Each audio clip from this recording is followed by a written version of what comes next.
तपोभिक्षीणपापानां शान्तानां वीतरागिणां मुमुक्षूणामपेक्षोऽयम् आत्मबोधो विधीयते। शङ्करं शङ्कराचार्यं केशवं बादरायणं सूत्रभाष्यकृतौ वन्दे भगवन्तौ पुनः पुनः।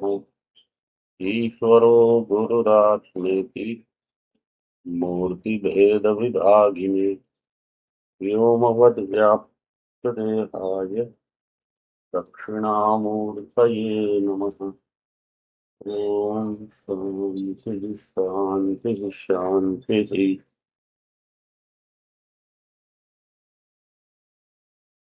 आत्मबोध में पृष्ठ क्रमांक 490 490। इसमें हम संसार के मिथ्यात्व की सिद्धि करने के लिए जो उसका प्रतिपादक श्लोक यहाँ बताया गया है, छठा श्लोक, उसका पाठ करेंगे। संसारः स्वप्नतुल्यो हि रागद्वेषादिसङ्कुलः स्वकाले सत्यवद्भाति प्रबोधे सत्यसद्भवेत्। संसार स्वप्नतुल्यो हि रागद्वेषादिसङ्कुलः स्वकाले सत्यवद्भाति प्रबोधे सत्यसद्भवेत्। सत्यसद्भवेत् होना चाहिए।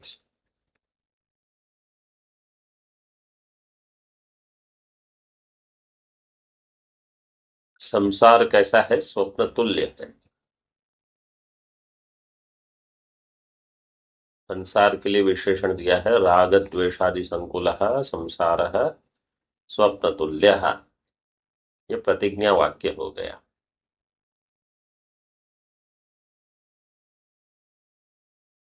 क्यों ऐसा कहा है?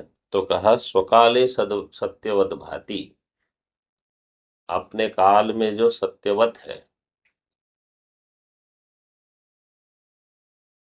और ज्ञान होने पर जो मिथ्या है, प्रबोधे सती असत, इसलिए वो स्वप्न तुल्य है। स्वप्न तुल्य का अर्थ है यहाँ जैसे स्वप्न मिथ्या है, इसी प्रकार जागृत प्रपंच भी मिथ्या है।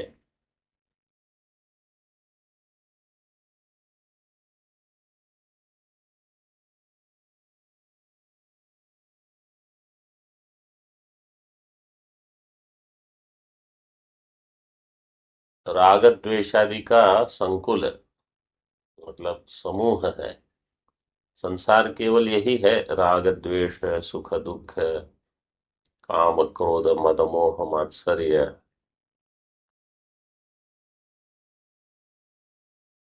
अपने काल में, प्रतिभास काल में ये सत्यवत लगता है।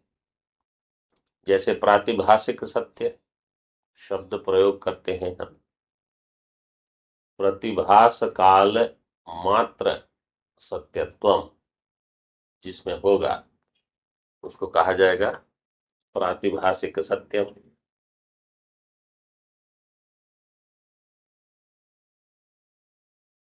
प्रतिभास काल में जो सत्य होगा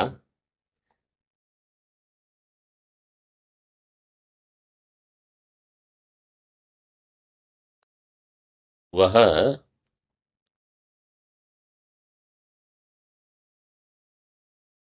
बाद में मिथ्या सिद्ध हो जाएगा। उसी को प्रातिभासिक सत्य कहा जाएगा।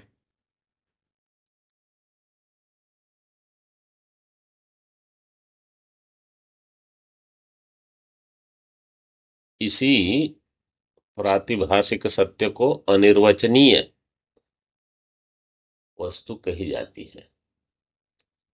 अनिर्वचनीय वस्तु की उत्पत्ति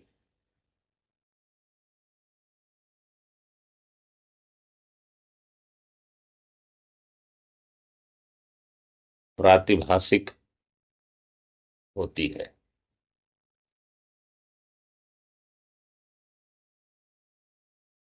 जैसे रज्जु में सर्प उसी काल में उत्पन्न होता है जिस समय हम को उसका ज्ञान प्राप्त होता है, तत्पश्चात उसी का मिथ्यात्व सिद्ध हो जाता है।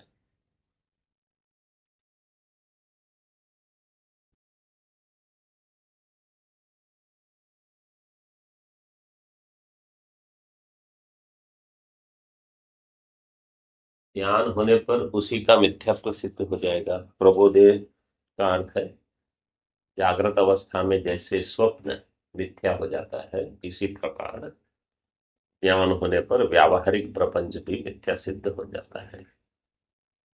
इसलिए भले वो अज्ञान काल में अपरोक्षतया प्रत्यक्ष रूप से इतना प्रबल भासता है कि हम उसके मिथ्यात्व को सरलता से स्वीकार नहीं करते, लेकिन वास्तविकता यह है कि वह मिथ्या है।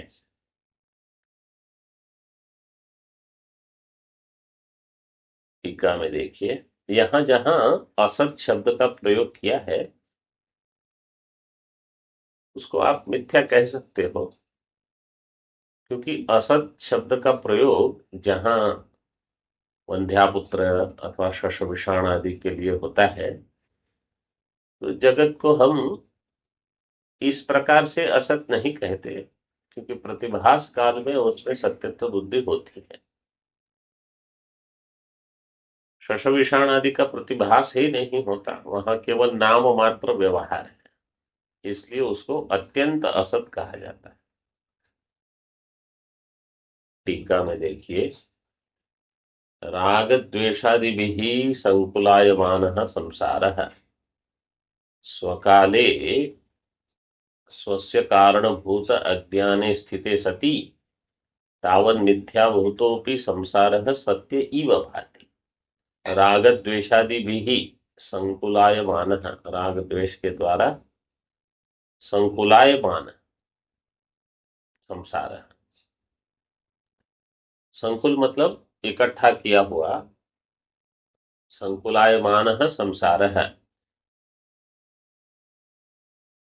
कर्तरी शानच प्रत्यय का प्रयोग किया है।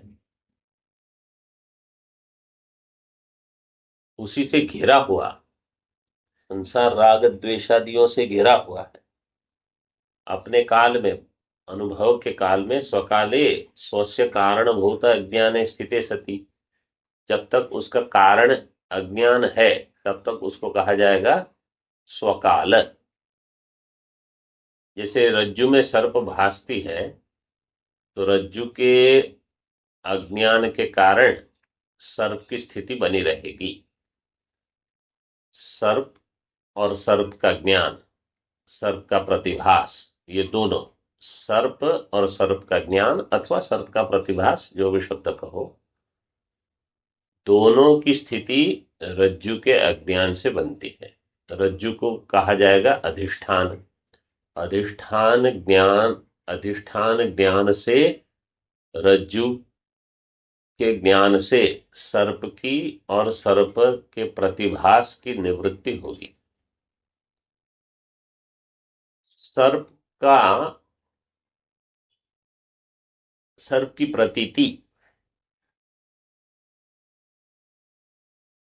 मतलब सर्प और सर्प का ज्ञान, सर्प का सत्यत्व और सर्प का ज्ञातत्व, सर्प की सत्ता और सर्प की स्फूर्ति, इन दोनों के लिए शब्द प्रयोग किया जाता है अर्थाध्यास और ज्ञानाध्यास।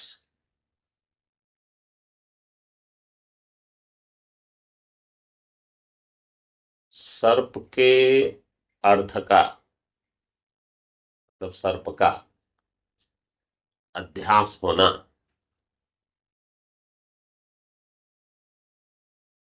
अध्यसनम अध्यासः, ये भाव में ल्युट प्रत्यय करने से शब्द बनेगा अध्यास, अध्यसनम अध्यास। एक ज्ञान के लिए इसका प्रयोग किया जाता है, सर्प का ज्ञान, सर्प का भ्रांति जन्य ज्ञान। और सर्प अध्यस्यते इति अध्यास है, ये कर्मणि घय प्रत्यय करने से, कर्मणि घय प्रत्यय करने से हो जाएगा। तो एक है अर्थाध्यास, एक है ज्ञानाध्यास, दोनों की निवृत्ति रज्जु के ज्ञान से होगी। इसी प्रकार सर्प, संसार और संसार का ज्ञान, दोनों की निवृत्ति ब्रह्म के ज्ञान से हो जाएगी। लेकिन जब तक अज्ञान रहेगा, कारणभूत अज्ञाने स्थिते सति तावन मिथ्याभूतोपि संसारः सत्य इव भाति, तब तक ये संसार सत्य जैसा भासता है। प्रबोधे सति वाक्य श्रवणात् आत्मज्ञानोत्पत्तौ, प्रबोध होने पर वाक्य श्रवण से आत्मज्ञान का, आत्मज्ञान की उत्पत्ति होगी। महावाक्य श्रवण से, उस पर चिंतन मनन करने से ब्रह्माकार वृत्ति उत्पन्न होगी। उत्पत्तौ संसार असत्य एव भवति, संसार असत्य हो जाएगा। देखो, सत्य इव भाति, असत्य एव भवति, इसमें दृष्टांत दिया है। तत्र दृष्टांतः स्वप्न तुल्य, स्वप्न के सदृश, मतलब स्वप्न दृष्टांत हो जाएगा। यावन निद्रा अनुभूयते तावन मिथ्याभूतोपि स्वप्न सत्य एव भाति।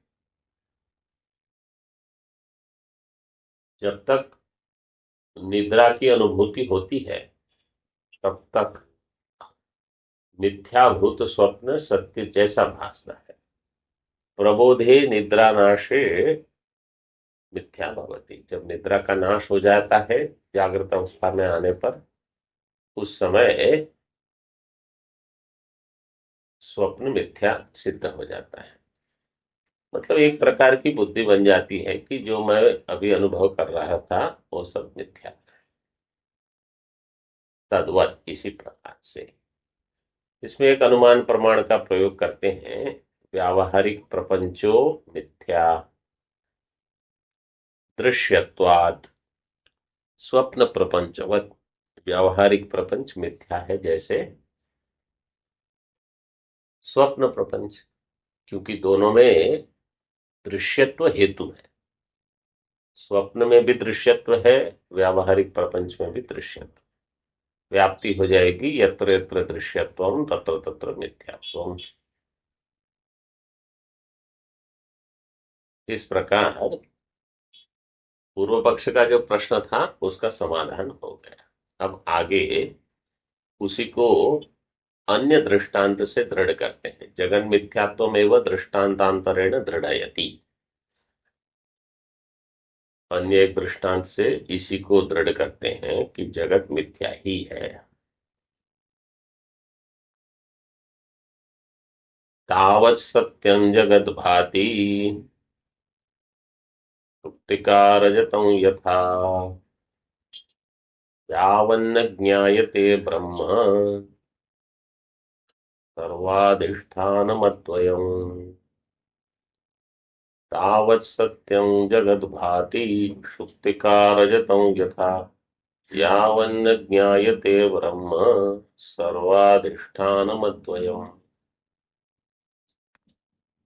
यावत, पहले दूसरी पंक्ति पढ़नी होगी। यावत सर्वाधिष्ठानम अद्वयम ब्रह्म न ज्ञायते तावत जगत सत्यम भाति यथा सुप्तिका रजतम भाति।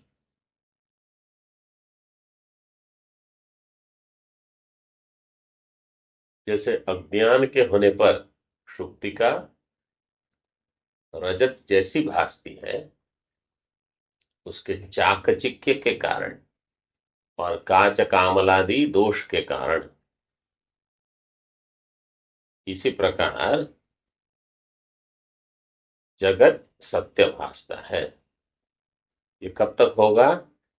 जब तक सारे जगत का, समस्त जगत का जो अधिष्ठान है अद्वितीय ब्रह्म, उसका ज्ञान जब तक नहीं होगा तब तक संसार सत्य भासते रहेगा।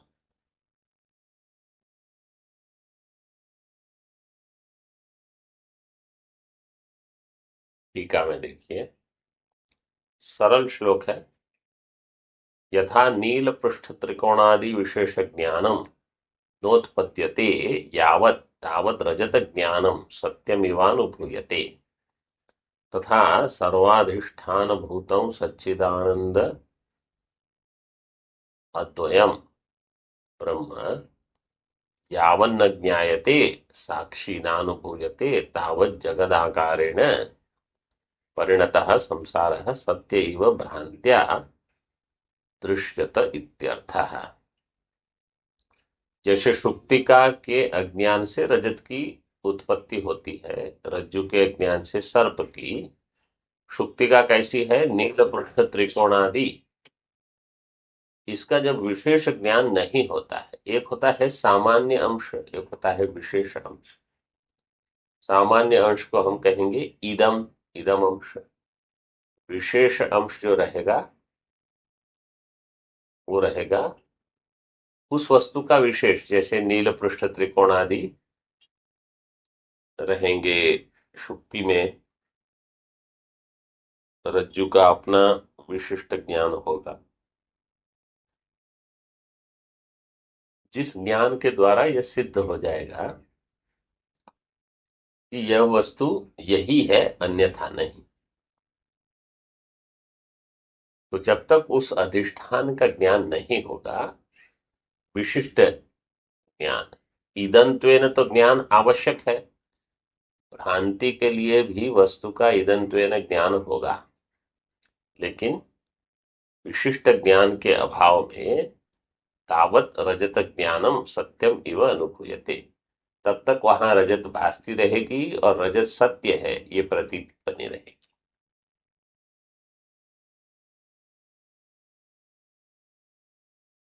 तथा इसी प्रकार सर्वाधिष्ठान भूतम सच्चिदानंद अद्वयम ब्रह्म, जो सबका अधिष्ठान भूत है सच्चिदानंद रूप ब्रह्म, यावन्न ज्ञायते, जब तक इसका ज्ञान नहीं होगा, आत्म रूप से, इसके लिए कहा साक्षी। साक्षी का एक यहाँ उल्लेख इसलिए है कि वो बताना चाहते हैं कि इसका ज्ञान अहम रूप से हो, और यह अहम रूप से ज्ञान परोक्ष न हो अपरोक्ष हो, दोनों चीज बता रहे हैं। क्योंकि ब्रह्म का परोक्ष ज्ञान को भी स्वीकार किया गया है भामती मत के द्वारा। उनका कहना है कि पहले वेदांत में दो मत हैं, सरल बता देता हूं। एक मत है भामती प्रस्थान, जिनकी समझ यह है कि ब्रह्म का पहले परोक्ष ज्ञान होगा श्रवण से, और फिर निधिध्यासन से अपरोक्ष ज्ञान होगा। दूसरा एक मत है, यह मत है प्रकाशात्मन आचार्य का। इनका कहना है, जो मुख्य मत माना जाता है वेदांत में, अद्वैत वेदांत में, इनका कहना यह है कि आत्मा का ज्ञान हमेशा अपरोक्ष ही होगा, क्योंकि आत्मा अपरोक्ष है। अगर पदार्थ परोक्ष है तो उसका ज्ञान भी परोक्ष होगा। जैसे पर्वतीय वन्नी, स्वर्ग आदि ये परोक्ष है तो उसका ज्ञान परोक्ष रहेगा। घटपटादि जो प्रत्यक्ष है उनका ज्ञान प्रत्यक्ष होगा। सुख दुखादि का साक्षात्कार अपरोक्षतया होता है, तो उनका ज्ञान भी अपरोक्ष होगा। इसी प्रकार आत्मा का ज्ञान भी अपरोक्ष ही होगा, क्योंकि आत्मा है ही अपरोक्ष। लेकिन अगर ये अपरोक्ष ज्ञान दृढ़ नहीं हुआ है, इसमें कुछ व्यवधान है, तो उसकी निवृत्ति के लिए मनन और निधिध्यासन की आवश्यकता हो सकती है।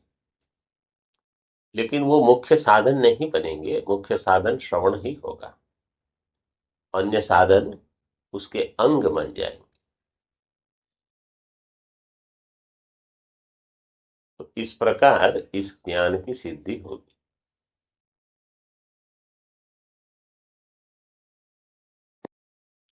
अब यहां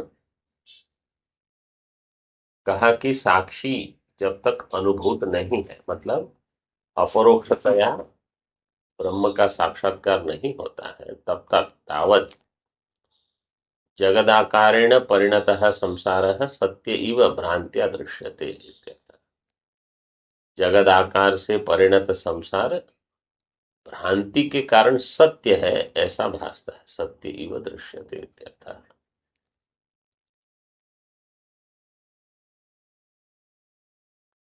सर्वं दृश्यम प्रपंच जातम ब्रह्मणि एवं माया परिकल्पितम इति प्रतिपादयति। समस्त जगत, दृश्य जगत जो प्रपंच रूप में है, ब्रह्मणि एवं माया कल्पितम, ब्रह्म में ही माया से कल्पित है।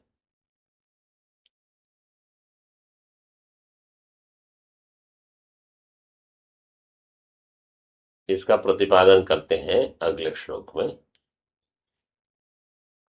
सच्चिदात्मन्यनुस्यूते नित्ये विष्णौ प्रकल्पिताः व्यक्तयो विविधाः सर्वा आटके कटकादिवत्। सच्चिदात्मन्यनुस्यूते नित्ये विष्णौ प्रकल्पिताः व्यक्तयो विविधाः सर्वा आटके कटकादिवत्। सच्चिदात्मनि नित्ये विष्णौ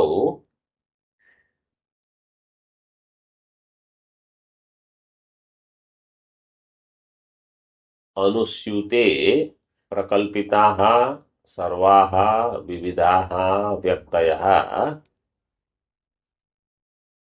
एक वाक्य हो गया, इसमें ऐसे कह सकते हैं, सच्चिदात्मनि नित्ये विष्णु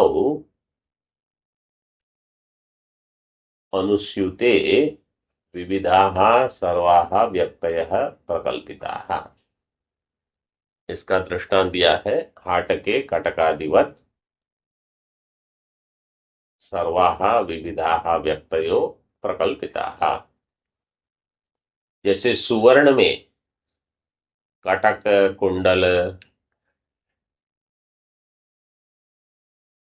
विभिन्न प्रकार के आभूषण कल्पित हैं, इसी प्रकार उस सच्चिदानंद रूप अधिष्ठान ब्रह्म जो व्यापक है, इसलिए उसकी संज्ञा हो जाएगी विष्णु। विष्णु नित्ये प्रकल्पिताः के विविधाः सर्वाः व्यक्तयः, सारे व्यक्ति रूप से जो अनुभूतियां हैं, विभिन्न प्रकार से अभिव्यक्तियां हैं नाम रूप में, सारे के सारे परमात्मा में कल्पित है। तो आभूषण केवल नाम रूप मात्र है। दृश्य विवेक नाम का एक ग्रंथ है, उसका एक दूसरा नाम है वाक्य सुधा।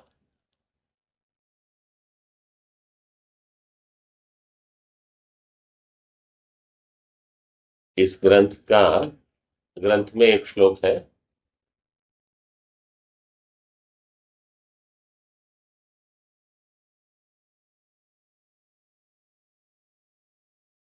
जो जगत का प्रतिपादन करता है,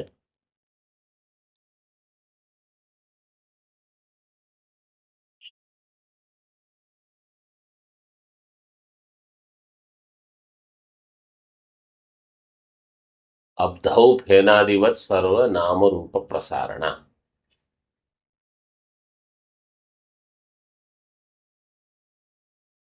जैसे समुद्र में फेन, तरंग, बुदबुद आदि अनेक रूप से भासते हैं, विविध नाम और रूप से। इसी प्रकार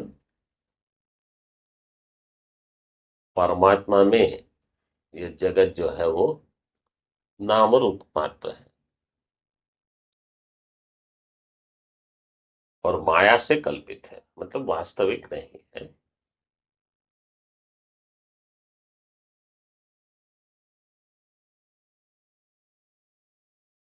टीका देखिए। सत्य ज्ञानानंदात्मनि नित्ये सर्वानुस्यूते विष्णु व्यापके परब्रह्मणि सर्वाव्यक्तयो देवतिर्यं नरस्थावर जंगमादयः सर्वोपादानभूते परमेश्वरे हेम्नि कटक मुकुटादिवत् कल्पिता एव ब्रह्मणो अभिन्ना इत्यर्थः। सत्य ज्ञानानंदात्मनि, सत्य ज्ञानानंद रूप जो आत्मा है, इसमें नित्य सर्वानुस्यूते, उसमें जो नित्य ब्रह्म है सब में अनुस्यूत है। अनुस्यूत का अर्थ है सब में व्यापक रूप से स्थित है। नाम रूप बदलते रहेंगे लेकिन सुवर्ण एक रहेगा। कटक, कुंडल और जैसे अंगूठी है सुवर्ण की, अथवा पायल है, गले का हार है, जो भी हो, सुवर्ण उनमें व्यापक है। विष्णु व्यापके ब्रह्मणि सर्वाव्यक्तयो, इसी प्रकार परमात्म रूप विष्णु जो कि व्यापक है, उसमें सारे व्यक्तयः देव तिर्यंग नर स्थावर जंगमादय, देवता, पशु पक्षी, नर और वृक्षादि जो कि जंगम स्थावर है, स्थावर और जंगम सारे के सारे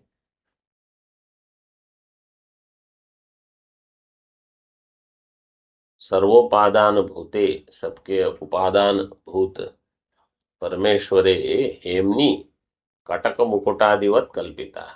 कटक, कुंडल, मुकुट आदि रूप से कल्पित है जैसे सुवर्ण में, इसी प्रकार परमेश्वर में ये जगत, परमेश्वर का अर्थ है आत्म चैतन्य में ये भास रहा है। जैसे अगर कोई प्रश्न करे कि महाकुंभ कहाँ हो रहा है, तो आपको क्या कहना है? महाकुंभ हो रहा है प्रयागराज अवच्छिन्न चैतन्य में, और जो चैतन्य प्रत्यक अभिन्न चैतन्य है, प्रत्यक चैतन्य अभिन्न प्रयागराज अवच्छिन्न चैतन्य में महाकुंभ है। मतलब महाकुंभ बहिर्देश में नहीं भास रहा, महाकुंभ भी आत्म चैतन्य में भास रहा है। आत्मा की ही सत्ता से सत्तावान, आत्मा की स्फूर्ति से स्फूर्तिवान, स्फूर्तिमान भास रहा है। इसलिए आत्मा से भिन्न उसकी सत्ता नहीं है। इस प्रकार अष्टम श्लोक का प्रतिपादन पूरा हुआ। ओम पूर्णमदः पूर्णमिदं पूर्णात् पूर्णमुदच्यते पूर्णस्य पूर्णमादाय पूर्णमेवावशिष्यते।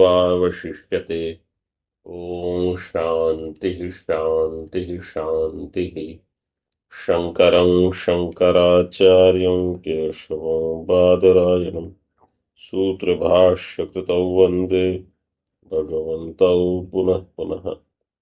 ईश्वरो गुरुरात्मेति मूर्तिभेदविभागिने व्योमवद्व्याप्तदेहाय दक्षिणामूर्तये नमः। ॐ शान्तिः शान्तिः शान्तिः।